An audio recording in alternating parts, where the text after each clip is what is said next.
মার্কেটে নেই তেমন ক্রেতার উপস্থিতি, তাই অনেকটা অলস সময় পার করছেন এই বিক্রেতারা। রাজধানীর মোহাম্মদপুরের টোকিও স্কয়ারের দৃশ্য এটি। ঈদ পরবর্তী এক সপ্তাহ কিংবা 10 দিন এভাবেই পেরিয়ে যায় সময়, এমনটা বলছেন বিক্রেতারা। যদিও নতুন পণ্য কিংবা কালেকশনে ঘাটতি থাকে না বলে মত তাদের।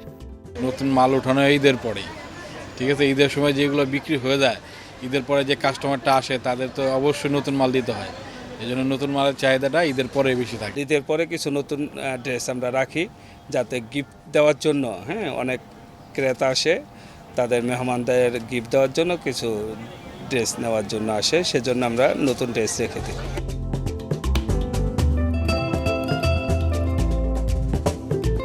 এমনিতেই ক্রেতার উপস্থিতি কম, তার ওপর সরকারের নতুন নির্দেশনা, শপিং মল দোকান বন্ধ হবে সন্ধ্যা 7টায়। এতে হতাশ অনেকেই বলছেন, বারবার এমন নির্দেশনায় ক্ষতির মুখে পড়ছেন তারা, কারণ ঈদ ঘিরে হয়নি তেমন বেচা বিক্রি। ওইরকম বেচা কেনা আমরা পাইনি। আর অন্যান্য দিন যেগুলো পার করছি, এই 7টা বাজে বন্ধ হয়ে যাওয়াতে আমাদের মার্কেটে অনেক প্রবলেম হচ্ছে, আমরা ব্যবসায়ীরা ক্ষতিগ্রস্ত হচ্ছি। শপিং মলে অবশ্য যেই পরিমাণ লাইট থাকা দরকার, এর থেকে আমরা বলা যায় 20% থেকে 30% কমাই নিয়ে আসছি সাশ্রয়ের দিক থেকে। এটুকু তো আমরা করতে পারি বা করছি।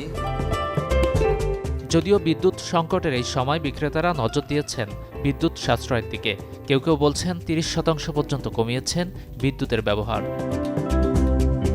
গাজী আনিস, চ্যানেল 24, ঢাকা।